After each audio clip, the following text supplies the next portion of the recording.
Well, we had a special guest today, a former major leaguer from the Cubs and the Cardinals that were going to join us, but he couldn't figure out Zoom. So after 30 minutes of trying to get him into the 21st century, we scrapped that.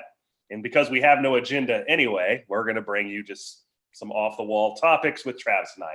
Travis, what I first wanted to go with today is I spent the last couple days integrating some new players into a system. And the first thing I did before just getting some baseline testing done was we did a thorough movement screen. And especially with the market of like 15 to 18-year-old players, the surface comps that you do when you look at it like a long, one of these players was 6'4", 225 pounds. He's long, lanky. And you assume right away that this guy is going to be a looser mover. Just the surface comp would say that. And it turns out it's completely the opposite.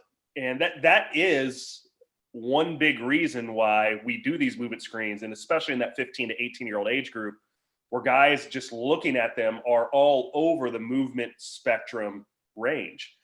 I go back to the old scouting days, and I dabbled in it in both recruiting and scouting a little bit.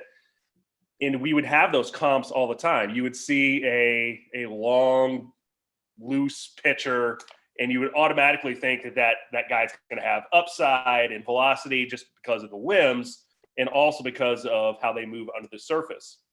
And you and I, and we've said this a couple times, failed in this regard. Like, we didn't match this up until 4 or 5 years ago when we should have been doing this 15 years ago.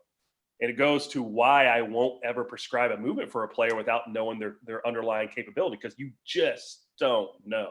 If I wouldn't have done this movement screen on this 6'4", 225-pound guy, I would have been teaching him mechanics to take the slack out of his body with hip and shoulder separation, when in reality, he has very little, if any, because he's a really tight mover. So you can see right away how I would have jumped off and probably screwed this guy up from the get-go, and likely did do that years ago without having this underlying knowledge. And so can't stress enough why it's like step one, and it was a kind of an aha moment for me. How do you relate that to the pitching side as well? Yeah, I mean, that's one of those things I remember, just going back to kick that off, to us going to Atlanta and going to this Tpi certification. And, I was excited to go, but I didn't know exactly what it was going to be.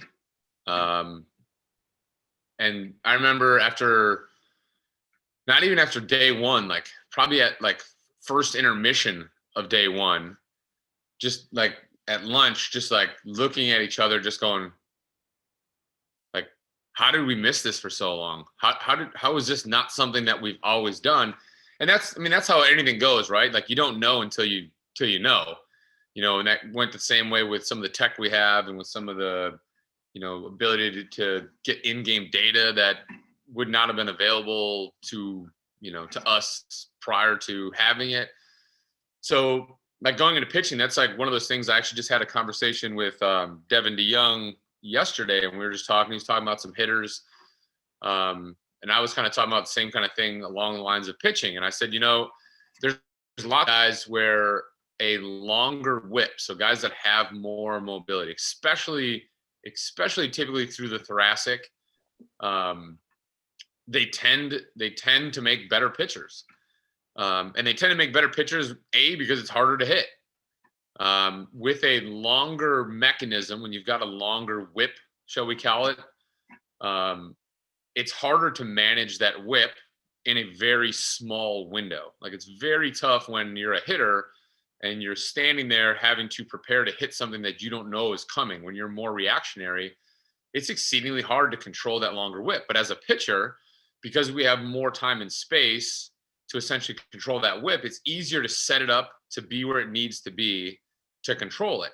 Now, even then, with guys that have longer whips, they tend to also have some more strength issues when it comes to the full length of that whip, meaning that in a shorter version of it, they've got a little bit more strength, but once the body creates and gets to essentially its longest form, we tend to have less strength at that point.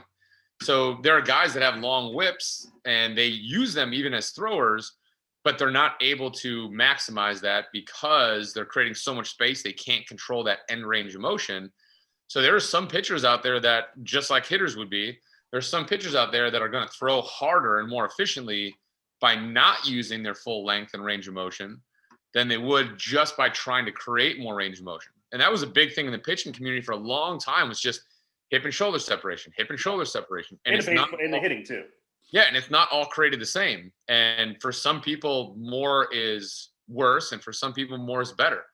But you're not going to know that unless you do, a screen in the first place to know what that actual passive versus active range of motion is. You're not going to know unless you do some sort of strength testing with range of motion, in regards of range of motion, and being able to control the muscle as it lengthens out. So I think there's a lot that goes into it, and absolutely made mistakes. I mean, I'm not going to lie, when things come through, like, for me, I have a really big range of motion, which is probably why I made a better pitcher than I made a hitter. But I've spent a lot of hours. I can't even quantify how many hours I spent doing core work, not even for the reason of knowing that core work was what I needed to do, or that the core work that I was choosing to do is actually correct. But it benefited me because I was able to control my range of motion. Yeah. So for me, when I let that whip get longer, I could feel like I was doing very little work to throw hard because I could control that range of motion. Now, again, in my off seasons, I didn't even do that to prep for that. That is just what happened. I luckily fell into a workout doing something that was just like, well, I got to do core work. And I didn't realize why it was helping me, but it helped me. And most of these guys, I had a conversation with a pitcher yesterday in the facility, a high school kid, and we were talking about that because he in his short range of motion has really good control of his rotary stability. But once you get him to his max length and rotary in his movement profile, he can't control it as well. So we spend time, and we talked about, I said, like, for you right now, you need to pitch in the length you have, because if you try to create more, you're not going to be efficient. You're not going to be able to get back the length that you're putting in. Basically, your muscles aren't going to be able to get you back quick enough because they're not strong enough. There's going to be a lag. What would that look like for a pitcher? Is that the same disconnection I would see as a hitter, and the arm then dragging, and you're going to have less repeatability and control? Yes. Because the body, because the arm lagging. Yeah, because the torso isn't going to be able to rotate back as fast. It's not going to be able to connect to that pelvis as quickly. So the arm then tends to want to accelerate early. And when the arm accelerates early, whether it's a hitter or a pitcher, it's going to accelerate in the wrong direction to start. So if I'm sideways, whether I'm a pitcher or a hitter, if I would just imagine accelerating, I'm going to accelerate that direction first versus being able to turn and then accelerate the direction I'm trying to go. So I'm trying to do that as a hitter and a thrower. I'm trying to rotate, produce force more in a linear fashion, even though obviously it's rotary. And as a disconnect, the pitcher will tend to throw arm side high because of that additional space that they're not able to essentially manage. Yeah. So for you people out there listening, a very simple way to think about this whip that we're talking about and the length of that whip in the middle of your body, I always compare it to a rope. So for me, I'm a tighter mover than Travis. The rope in the middle of my body, think of it going from my hip to, or really it's a sling around my body, from my hip around my scap. Mine is like 6 inches long. Travis has like 12 or 16 inches of whip. So for me, I'm going to have very little hip and shoulder separation because it doesn't take much to stretch or completely take the slack out of that rope in the middle of my body. Travis is going to need more in order to do that. And what we're saying, young players who are often looser movers, but not always, often looser movers don't have the strength that once they get that rope completely stretched out to stabilize and get back their torso back to their pelvis. Basically, they're not strong enough. So what happens a lot, and this is interesting, Travis, I didn't tell you this. I tested somebody a couple days ago. Active thoracic was 80, 85. And then another 20 of passive, which is just about the loosest person I have ever tested. 17 years old, and there's just no way I can do anything mechanically with this hitter yet. Nothing whatsoever. Because they're just physically not strong enough to take the slack out of the middle of their body yet. And so that's one of those things that you have to be patient with younger, looser movers for the fact that it's just going to take them longer to get enough strength to actually have optimal mechanics. And what Travis is saying is sometimes you're just going to have to shorten that rope for them because they're just not going to be strong enough to carry either the slack that they have, which will be length present in a swing, or an arm dragging present as a pitcher. Right, and that's where, like, as a hitter, it's probably easier to mitigate that problem, because that goes back into basically that would be a guy that would be like, hey, your hands need to go first. Like, it would be you need to feel like you're pushing your hands. You need to feel like your hands aren't getting stuck behind you, because with that much space, your hands are going to feel like they get lost behind you. And then you're going to feel like you have to propel them around you, which typically ends up going back across the belly button really fast. Versus if you say, listen, like, you've got this space, what you need to do now until you can manage that space is you have to tell yourself probably that your hands literally need to get across your body before you even turn, just so they don't get lost when you do turn. And that's harder to do as a pitcher, because you can't cheat your arm and create a bunch of velocity. You know? Yeah, that on the hitting side, that's interesting that you say that, because think about how many times we have to say that to a hitter as call it a Band-Aid if you want, but knowing what you have to do to get this hitter's hands caught up and not stuck behind them, that you'll say, I need you to take the knob to the ball. I need you to take your hands across your chest. And for all those people that look, I say this on several episodes, that look at us like we're from a different planet and we're teaching something that's like voodoo. We're teaching some of the oldest cues that have ever been present in hitting, oftentimes because there's way more less physical, looser movers in the age group that we teach the most, because we have an academy with amateur players coming in it, than anything else. I think that's funny. If some of the people that think we are teaching voodoo would actually just sit in a cage with us for a while, like, man, you're teaching some really old shit that I've been hearing.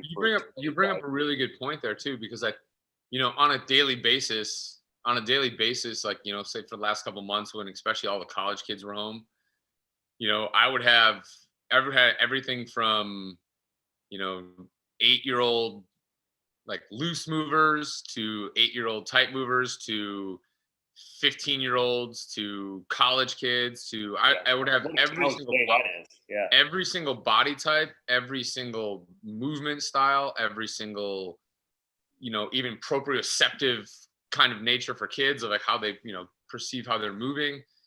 And it's like every day, which is why I enjoy what I do. Like every day is a puzzle. Like you're looking at going like, all right, every kid that walks in, it's like a whole new, you're never giving the same lesson, because every kid is so much different on that paradigm. Like there's so much different. Like you always have to be assessing like, okay, what are this kid's needs? Let's get into their prep work. Like we already know you're a loose mover. We got to learn to control that.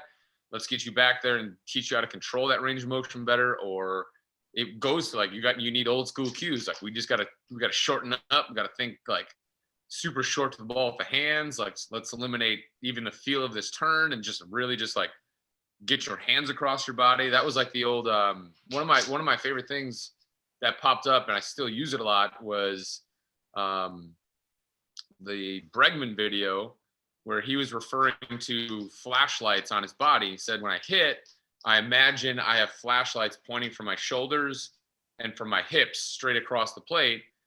And he said, I imagine while I'm doing that, I'm trying to take my hands across my body without those lights turning direction. And he goes, I do that because I feel like if I don't do that, I feel like I fly open. Yeah. And a lot of times fly open means that the hands are lagging behind. Yeah. And then we're trying to rip the shoulder to try to get around. And then he followed it up with, I know I don't actually do that, but I have to tell myself to do that, or I feel like I'm going to fall into this other trap. And that's the thing, like trying to explain that to kids, like, listen, like sometimes the way you need to think about it is going to seem counterproductive to what you feel like you should do, but you sometimes have to tell yourself that to stay out of what ails you. And a lot of times what ails you is you're not strong enough, you're not stable enough, and you have to have a counter move to be able to balance out that until you have time to either get stronger or to become more stable. Yep. We have the ability to test rotary speed with things like the K-Vest. And I've mentioned this on a previous podcast too, but what has scared me recently with amateur players are the players that actually turn way faster. And Perfect Game now has a partnership with K-Vest, and they are publicizing these rotary speeds and basically just 3D analysis. But they aren't putting the graphs up there. And I said, like, I really need the graph, because if I'm just looking at rotary speed, now the person that, the common consumer who is looking at this on Perfect Game site has no idea what it means anyway. But for me, if I see a guy with really high rotary speed, I don't know if that's good or not for them without seeing their deceleration rates. Because what scares me with amateur players that actually turn way faster are probably going to have suboptimal mechanics, because what you just said right there, they're not strong enough to stabilize that faster turn. So although they're turning faster, one, that doesn't mean it's even going to translate into linear bat speed, which is the only thing that's really important, not angular speed. Or their direction's going to suffer. They are going to be that player that is pulling off the ball, that they're going to be feeling like, I'm turning really fast, but I have no control of this direction. I'm basically just spinning like a top. So that's something else. Like more is not always better is a good way to say it, whether that's hip shoulder separation or speed. And I do feel like there is, you like this, Travis, there is one optimal mechanic for every hitter and every pitcher. There's one optimal mechanic. It's just different for each player. There is one optimal way to swing or pitch for each of these players. It's just going to be different for all of them based on that underlying movement capability and strength. Yeah, for sure. And I think, another big thing that I have conversations about too is as you're going to that point, I think now, like, and again, we're probably gonna have a lot of references even to older shows. Like, the showcase era that we're in is a tough era, because these kids are seeing speeds, and a lot of times the speeds that they're seeing aren't like, what does this person actually do in a game? What is this guy that's hitting off a tee that's hitting 106? What is he actually doing in a game? Like, what are his, if you're going to go off body turn speed, like what are his actual turn speeds in a game? What's his bat speed in a game versus what's his bat speed when he's just trying to launch baseballs off a tee? And a lot of times what ends up happening is you create these patterns to create a ton of speed off of a tee, or even to just throw a baseball somewhere near a strike zone, knowing that I can't throw a baseball that hard consistently where I need it to be. And it becomes this, like, we're chasing this one number, we're chasing this really high thing. And what's the realistic, easiest way to get there? Try to turn faster. And what happens is, again, the faster you turn, if you don't have the strength to match what that turn is, you are going to, I'm just going to say, you're going to disconnect. And once you disconnect, your ability to strike the ball or your ability to throw a strike is going to severely diminish. So then you get into a game, and this thing that you've created and how you create that strength, or not strength, how you create that speed, you can't do in the game anyways. So you take a hitter off a tee, they over-rotate. Well, I don't even have to have anything other than a turn in. I don't even have to have a ton of, retraction or resistance from the upper half. I just have to have enough turn in that I've got enough space to turn out fast. You give me enough space, I can get going fast. It's the dumbest test that has ever been conceived for evaluating baseball players. We've done this. Like, we've had players either go into like a high school tryout or go into a showcase, and they tell me like a month ahead of time, well, I need to get my exit velocity up. I'm getting ready to go through this tryout or go to this test. I was like, the lesson that you come in prior to this tryout, I'm going to give you the secret how to do this, but I'm not going to give it to you a month in advance, because I truly don't want you to swing this way. And what I'll have them do, I'll give them a big old donkey leg kick. I'll have them rotate their torso inward, like almost 90 degrees. And then I'm going to give them extra turn speed because of that. And they all say, they came back like, yeah, that really worked. Yeah, it's like, yeah, never do that again. So we cheated the test, but it has no bearing. And this is why college recruiters and professional scouts hate the showcase era as much as it identifies some players they want to follow, because it has no symbolism in gameplay, what you just said. You get these guys that are all tooled out, or at least their numbers say they're tooled out. They can't play in a game because they can't support those same mechanics, get up to speed on time, or keep enough direction to be repeatable as a pitcher, or enough direction to keep the barrel in the zone as a hitter. So they're all tooled out, but it doesn't equal any gameplay. Then they get on campus, realize that they can't play, and then they're shunning them off to junior college after one semester. Yeah, I mean, I realistically, like, I'd love to say I never fell into that trap, but there was part of it, like, when that first started coming up, when it was such a big deal, like chasing exit speed and chasing velocity, you know, you try to be as like aware as you can about like what's the middle ground, like what's the middle ground of like we're chasing speed, but we're not trying to lose actual physical in-game skill, you know. And you run into guys that have like, I'll give you a good example, myself, right? Like if you put me on a tee right now, I could pop 100. I know I can because I know how to, and I've got a long whip, so I can just rotate on the tracks. I've seen you do it. I can rotate way in and pull that off. But the problem is, you throw me a pitch. If that pitch is over like 70 miles an hour, I'm gonna feel like I just have to poke at the ball. Like I'm gonna feel like I can't do that. And because I could sit there and train that just to get to a big number, my body's gonna say like the only way you can get to that number is to do this. And then when I try to do that off a pitch, I'm gonna be so late and I'm gonna have to cheat like way early, which is gonna be bad decisions. And then I'm like, well, to get to it, I just have to basically try not to rotate and just try to push my hands to the ball just to get to this speed. And it feels uncomfortable. And that doesn't mean over time I couldn't figure out how to get back out of it, but you waste all that time trying to create this one thing that looks good that doesn't actually work for you. And again, like a lot of that stuff is going to be found out on a movement screen. You're going to be able to take a guy and say, listen, man, like here's how you're probably going to create force. And like, it's not always going to work out that way, but it's going to give you a really good starting point as to where it would begin. And then you can find things around that, whether it be, you know, rate of force production throughout the legs. So, you know, the rate of force production is low. So finding stability through the lower half doesn't happen rapidly enough. And, you know, because of that, that leads to a disconnect somewhere else, you know, but without knowing kind of how the athlete would have to have their optimal scenario, it's hard to even know where to start, you know. And with a lot of guys too, when we first started out, I know me in particular, you know, I did what I saw when I first started giving lessons. I did what I saw other instructors doing. So I would go shadow them so I could go learn how does the tempo of a lesson go? Like how much of this do you do? How much of that do you, what words do you say? How do you say those words? Like, how do you articulate this to an athlete? And it would always be like, hey, let's go hit off the tee.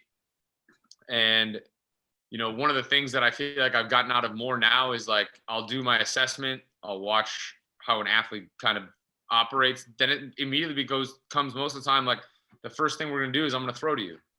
Like, let's just see now where you're currently at, instead of me just going on a tee and trying to change a swing that's probably not even your swing, because you're going to over rotate and you're going to do all these things wrong off a tee anyways. And I'm like, oh, you're over rotating. Well, they might not over rotate off a pitch. So let me throw you a ball first. And it might only be 10 to 15 throws, just so I can kind of see like, how are you navigating this? And if you barrel the first couple up, then I'm just going to go a little bit faster. You barrel those up, I'm going to go a little bit faster. I'm going to kind of find in my mind what that threshold is. Like, where do you start to break down? And then why do you start to break down? And then we might pull it back again to the tee. And then the next time they come in, if we're like, hey, you know, we know that our issue here is still sequencing, or we know the issue here is, you know, there's a disconnect for whatever reason, whatever the disconnect is, we might begin off the tee the next session just so we can kind of address it as kind of movement prep. Like, let's get this swing prep or movement prep, however you want to call it, is to kind of feel yourself be able to control what you can't control, and then eventually work back to a throw again. But like, you know, I fell in the trap for a long time of like, oh, look at this guy hit off the tee, he over-rotates. Well, everybody over-rotates off the tee. Yeah. So it's like, you could just start off the tee and be like, oh, yep, you over-rotate. Look, you got work to do, you know, where you're not taking into consideration that the tee just isn't the same as a pitch. It's not. So we're teaching guys, hey, you're doing it wrong off of, this is the probably optimal way to do it off a tee, is to over-rotate because the ball's not moving. Why would you not take advantage of the fact that the ball's not moving. That's why golfers rotate so far back, because you can, because the ball's not moving. Yeah. And that's the tee has its time and place, but I agree that is not my favorite thing to teach off of. And there's been players, even at the professional level, I've had to like, you're banned from the tee because this carries over to your moving ball work, and we don't want you to have this type of inward turn. Yeah. Going back to the strength training piece of this, a lot of people spend money on these lessons for the skill acquisition piece of it, which I understand. But I tell them, for every hour you are spending on skill, you better be spending an hour on your body. And that goes all the way down to the youngest age.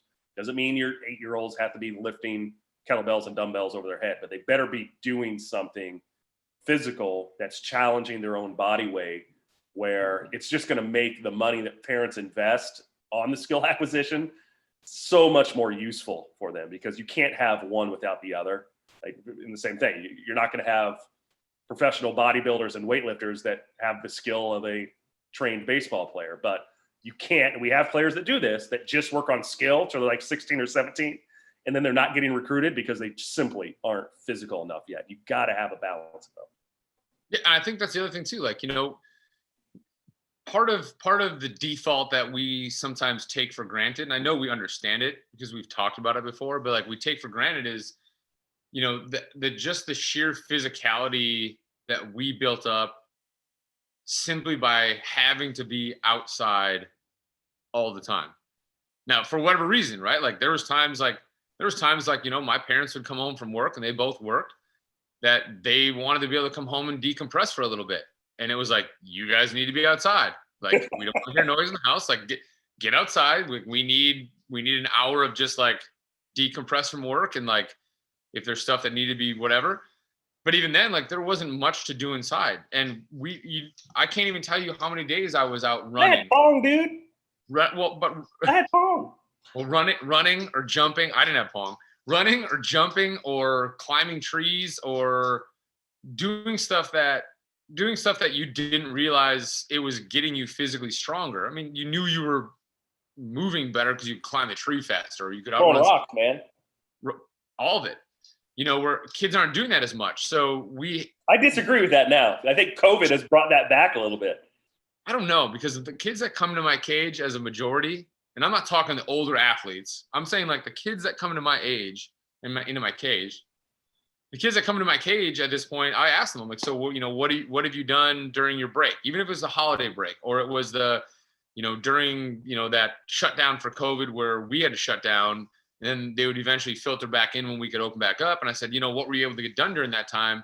And a lot of them were like, well, I just, I didn't have anywhere to, my parents didn't want me to leave the house to go to the park even, or whatever. And even the ones that could leave the house to like at least be at a park or wherever it was, like a lot of them were like, there was nobody else there, and they don't have the tools to be able to just sit and do everything by themselves. So they just didn't do as much. I think it's just easier now to not do anything because of that. Now, that's not everybody. There's a lot of kids out there still that work exceedingly hard. I've got kids that I still have to tell that they need to like back off, because they're like, I'm going to lift 2 days. I'm going to lift 2 times a day, 6 days a week. And I'm going to have an entire throwing progression that I'm doing pull downs and like doing all this other stuff. I'm like, bro, man, like you've got too much stuff going on. Like your body actually needs time to recover. You're going to suffer because you're actually doing too much. Now that doesn't happen. It doesn't happen anywhere near as much as the ones like, hey man, like you have to do something outside of you coming in here. Like if it's a financial constraint, then stop coming in for lessons for a month and go pay for a trainer or a gym membership or whatever you need to do. Like, but you got to take care of the physical side, because there's only so much that you can do. You can actually almost out physical the game. Yeah, like you could be so fit. You could be so physical that you don't have to move great. You could have poor sequencing and you can just simply out physical the game, but you can't just out move the game. Meaning, like, I've seen people that are in great sequence and everything else like that are going to have a harder time hitting because they're just not physical enough to be able to keep up with the game as it speeds up. But the best athletes are going to be able to compete longer because they can just out physical the game because they can do things other people can't do. I think that happens even in the professional level. There's guys that have success in lower minor leagues and they fizzle out. And sometimes you don't have an answer for why. It's like, well, they just out physicaled the game for a while until the skill sets and athleticism started to all become closer to equal. And then guys with more skill continue to move on. I want to shift directions here and talk about some different eras of baseball. And I recall going back to when we were searching for different things at different times of what we perceived the best hitters to be. So let's talk about King Griffey Jr. for a minute, who it was said, and I don't know if this is true or not, he didn't do a great deal of weight training, but a hitter with a ton of torque and a ton of hip and shoulder separation. So there was a period of time where we said we need, and I probably felt guilty of this as well. I don't recall, but I'm sure I did. We have all of our players should have this much hip and shoulder separation because we want to hit as good as King Griffey Jr. And this is one of the traits that he has. And so you think about training all players the same way, which I'm sure goes across the nation in majority of baseball academies. You teach like what you're comfortable with. And oftentimes instructors are just going to teach one way. Think about, what's your opinion? What percentage of players is that actually going to help teaching all the same way? And what players is it actually percentage-wise going to hurt? What's your opinion on that? Yeah, I'm gonna go right to the pitching reference on this first. So the Ken Griffey Jr. reference, absolutely, man. I remember watching Griffey and just watching him move and being like, wow. Now with his assumed longer whip, like aesthetically, it's a really pretty swing, right? It's like long. Because he had a flow to it where he could just keep it moving. Flow to it, yeah. So in the pitching world was Tim Lincecum. So Tim Lincecum, they called him the freak. Tim Lincecum was notorious that he never lifted weights, and I think he came out in his different things and said, "I've never lifted weights." And I don't think he lifted weights until way near the end when he was basically out of baseball and trying to get back. Because what I think, if I had to guess, I don't know the answer. So this is not like I'm quoting me on this. I would imagine what happened with Tim Lincecum was that he had a really big range of motion, which he did. I mean, you could see it. There's no doubt. There's no doubt what that dude's mobility was. He got to a certain point where at a younger age, as he was physically maturing, whether he's lifting weights or not, he's physically maturing, that he could control that range of motion. And as he got older, I think what ended up happening was he couldn't control that range of motion the same because of the strength required as the body doesn't recover as quickly as it gets older. And in return, his velocity started to suffer. And as soon as the velocity started to suffer, he had a harder time being where he was. Now, that being said, here's what ended up happening with Tim Lincecum. Tim Lincecum comes up, he starts throwing the way he does, and two really big fads started basically right at that time. They're like, how come this short, skinny guy can throw a ball 97 miles an hour? Everybody should try to do what he does because he's the freak, because he could do things that people can't do. Long stride too, right? Well, so that's what it is. So it was hip shoulder separation, because it was like, wow, look how far his pelvis is turned while his upper body is still resisted back. And I can't, even with my range of motion, I can't physically get in and out of the positions that he gets into. I could not do that. If you tried to make me do that, I would become worse. The other one was stride length. And his stride length, if I recall, it was something like 107 or 110% of his height. So it became like this huge fad of like, okay, everybody's got to stride out that far so you can take advantage of this momentum. And you got to create this hip shoulder separation while you're going out to that distance. And I remember at one point going to a throwing seminar, let's call it that. And I'm not gonna name whose seminar it was, but I went to a throwing seminar. Come on. This is when I was just out of college and getting into pro ball. And I remember going there, and it was okay, like walk off your height plus half a step and draw a line. And you basically at that point, every time you were going out, you were trying to find a way to get to that distance. And I just kept remembering, like, in my mind, as I'm going through it, it was like, I feel like I have to jump to get out to this distance.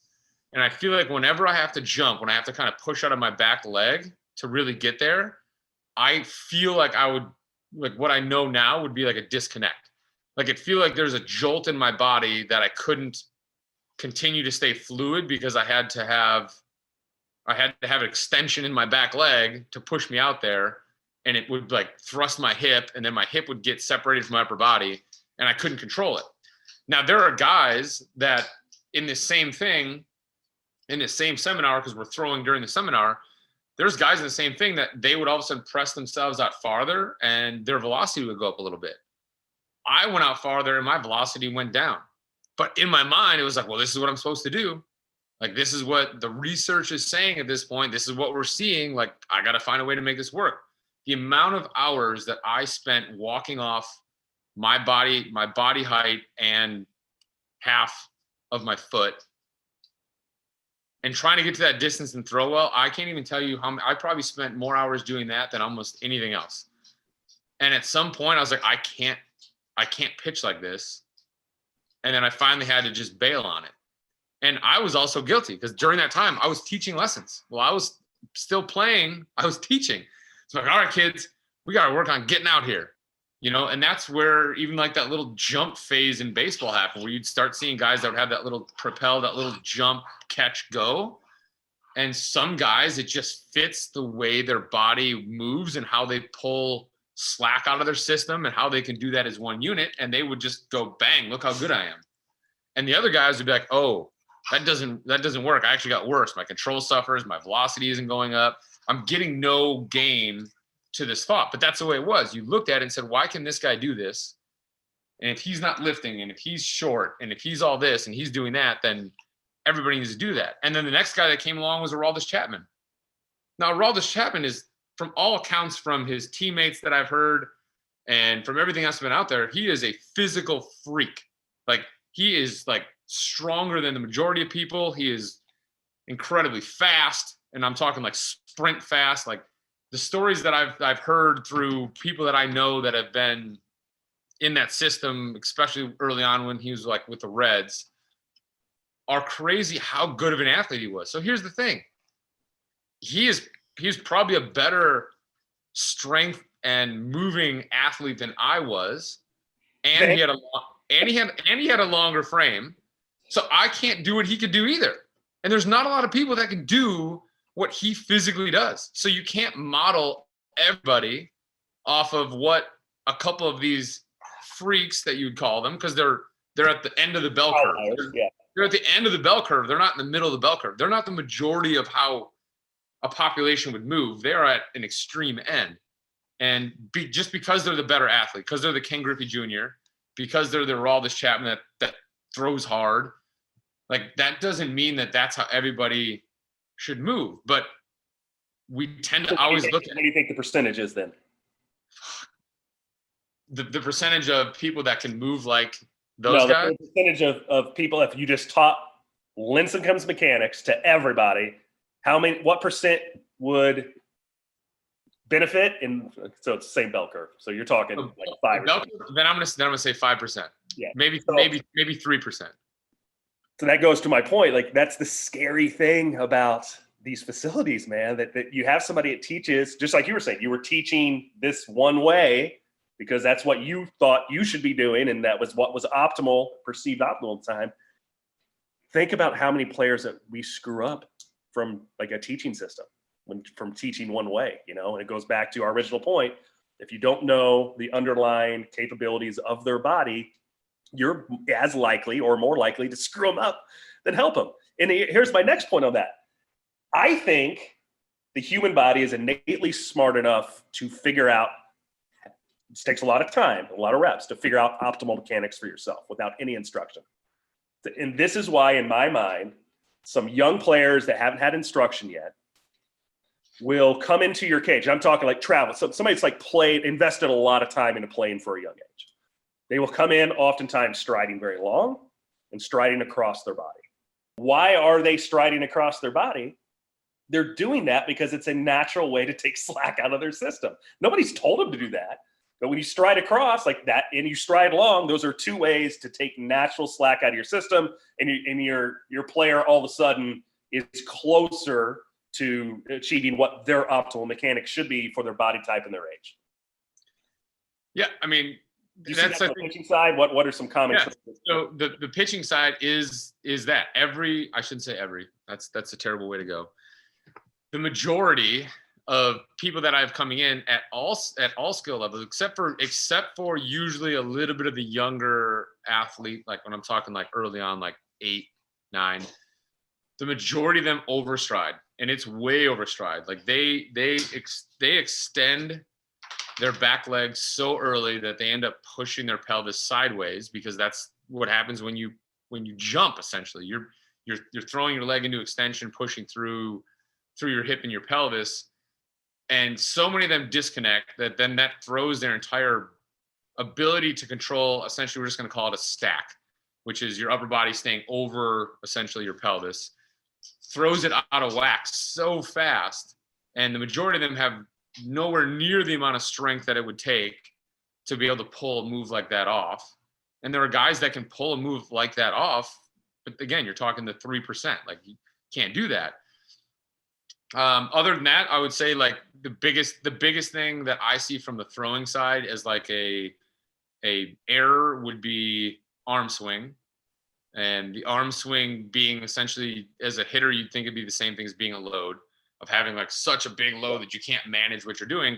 The same thing with throwers, like the natural movement, and I did this for a while there. I was videotaping like 5 and 6 year olds throwing, and every one of them would take the ball basically from, let's just say, their leg, and they would just pick it straight up, and then they would turn and throw. And reality wise, like their patterning and the timing of their movement of their arm and their lift for most of those kids was amazing, but they lack the rotary strength. So when they turn, then it looks like they're pushing the ball. And the first thing people want to do then is like, hey, let's lengthen that arm out so we don't look like we're pushing the ball. And as soon as they added length into the arm, you start running into timing issues. And the problem is, like, proprioceptively, most of these kids, once they have that length, don't have the awareness of how to get back to where they need to be on time to be able to move, basically be able to hinge back through the elbow.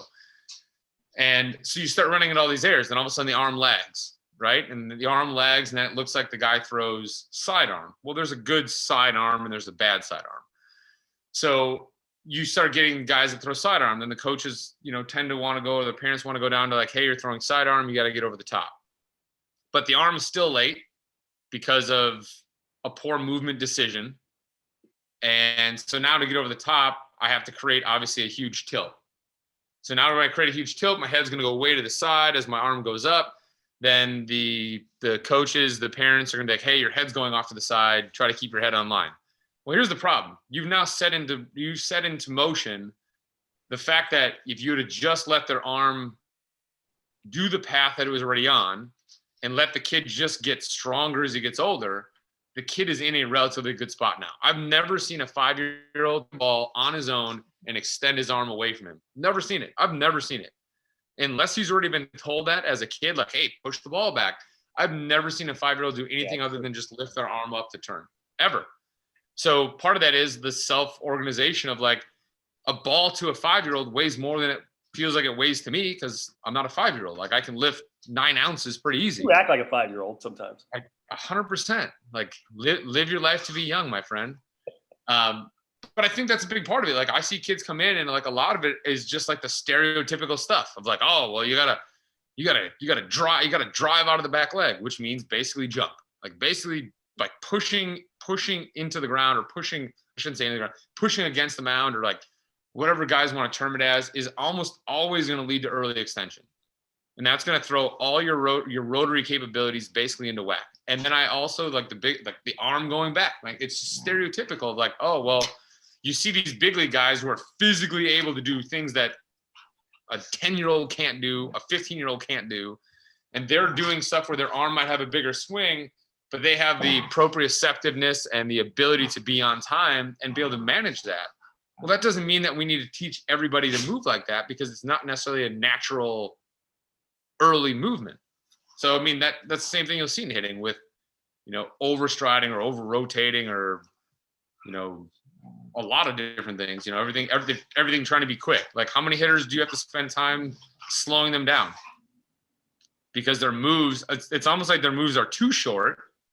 Like, they start and their moves are real short, but because of that, everything has to be like real quick and short at the end to get ready to go, versus like, hey, try to be one-footed a little bit longer. Like, try to be able to have a little bit more time to get there. Now, again, if it's a tighter mover, less necessity to do that, but you still don't want them to feel like they're rushed, And so it's one of those things, I think, just you get so many weird crap that came up from forever that probably should be pushed away. And then there's some stuff that's been around forever that you're like, we need that stuff yet. That would go back to like, get the hands going or whatever, What is the optimal stride length for a pitcher then? Is it just different for every pitcher, going back to the rope in the middle of their body and how to take slack out? Same as every hitter. So I had this conversation with a hitter and a pitcher yesterday, because I had an overstriding pitcher and I had an overstriding hitter. And I essentially said, here's a good way to think about it. Think about your body as being color coded. So let's just say the back leg is going to be blue, and the front leg is going to be yellow, and the pelvis in between is going to be red. I said, your objective would be your back leg is blue, your pelvis is red. As you're trying to go forward, your red is trying to stay connected to the blue.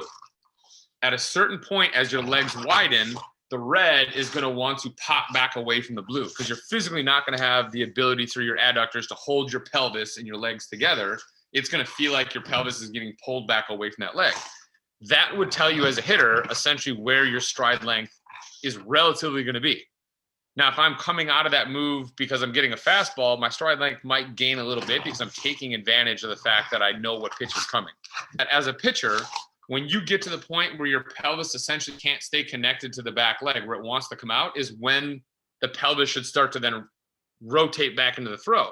And that will take you to whatever distance you're going to go. So I always tell guys, think about it more like squatting and turning out of a squat, rather than squatting and then pushing out of a squat. And that's what most pitchers do, even that create a good initial move, is they squat and then they push out of the squat, versus getting into a squat, moving forward in that squat, and then being able to turn the squat. So that's the only difference between pitching and hitting there, is that pitchers at that point will let their momentum continue to go, because at some point they are going to lean forward. As a hitter needs to at that moment stop and stay in the middle so that they can manage their timing.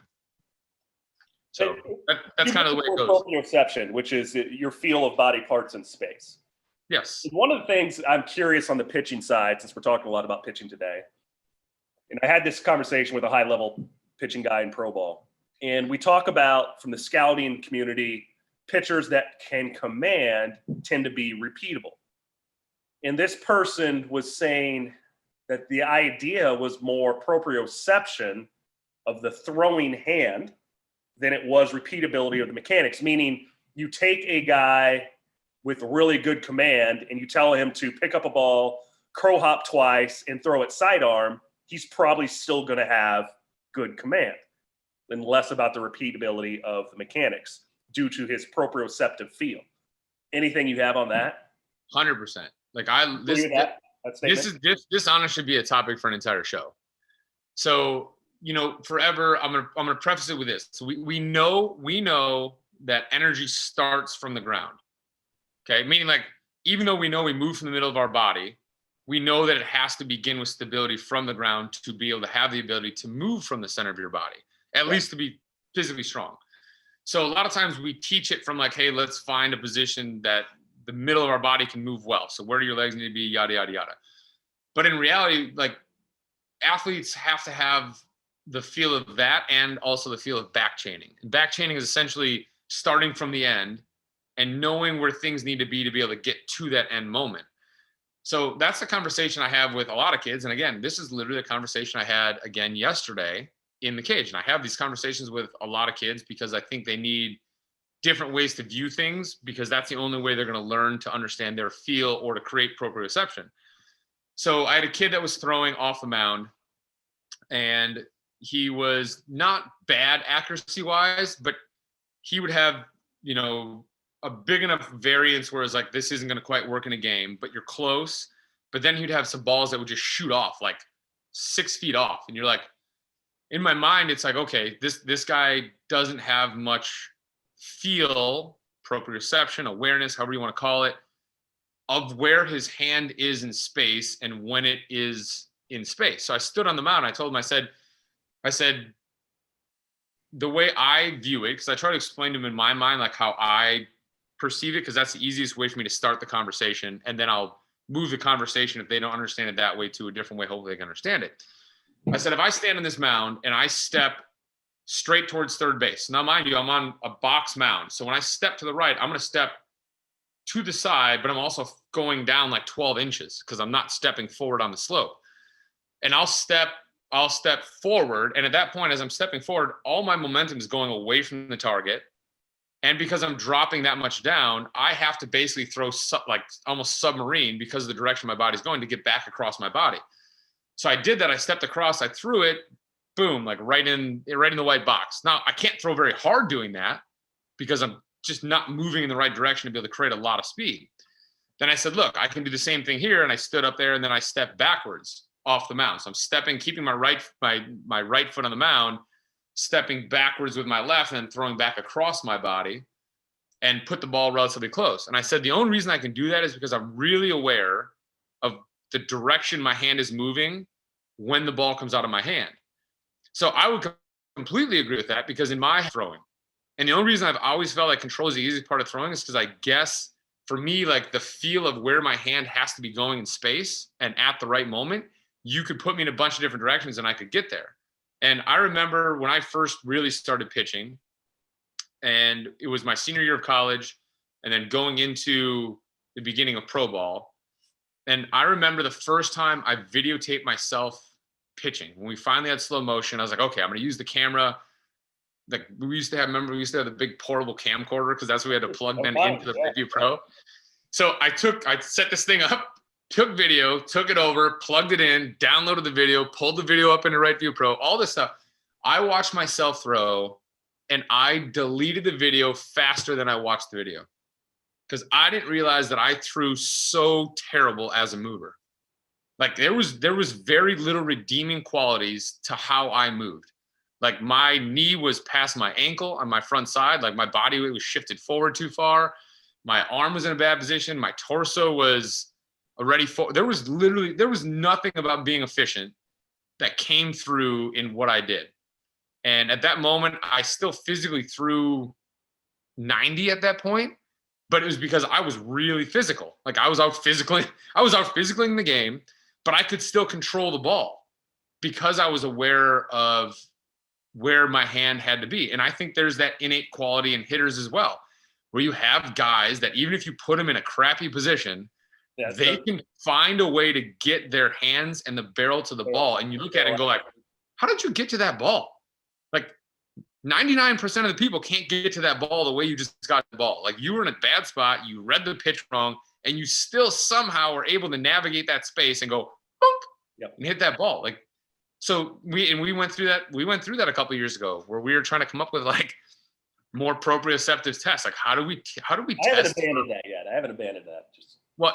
I'm saying, but it's on my list of to-dos. But this is why I said this could be an entire show, because the amount of things that I have now tried to experiment with and they've done it a little bit now, like, you know, where you do different weighted throws. And it's the same thing with bats, right? You're using a longer bat and then a shorter bat and then a lighter bat and then a heavier bat. And what you're doing is you're giving them different implements to essentially create proprioception, because a 37-inch bat, the barrel is farther away from my hands. Well, I have to be aware of that. So I need to know my spacing when I turn. If I'm getting jammed on that 37-inch bat, either there's a disconnect or I'm just not aware of where the bat is.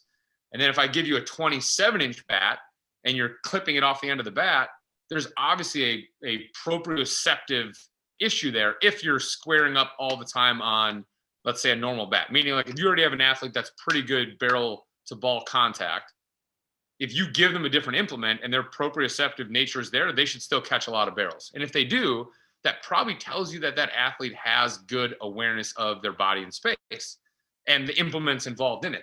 And the same thing with a baseball. If I give somebody a baseball and then next pitch have them throw a softball, they're going to have to be aware, like, okay, this ball weighs a little bit more. So when my arm's moving this position, you know, it's going to take something different to move this ball there. And if I go a 5-ounce baseball versus a 4-ounce baseball versus a 6 or a 7-ounce baseball, their ability to be aware that there's additional outside factors and how does your body need to move to coordinate to control that given task. Yeah. Versus just like, this is a pitch. This is now a new task. Can you still solve this task? If you can't solve that task, there's got to be a proprioceptive default that's not helping you just be aware of the task. Yeah, I agree. I think that's a future show that we can do on how you go about training that, because that's I think a lot of people would disagree with you that command is hard for a lot of people. It wasn't hard for you because you had that probably innate proprioceptive feel, and so we'll revisit that topic in a future episode. Enjoyed talking to you today, Travis. Sorry that we couldn't get our guest on. Zoom and computers, and as you know, like email, Travis, those things can be difficult for some people in the 21st century. Attaching things to an email, opening your email, or just getting on a Zoom call. Yeah. Today's show is brought to you by Hardee's of Robinson, where if you take your bicycle through the drive-thru, they still will serve you Ham and cheese. Ham and cheese. How ham and cheese. We'll see you next week, y'all.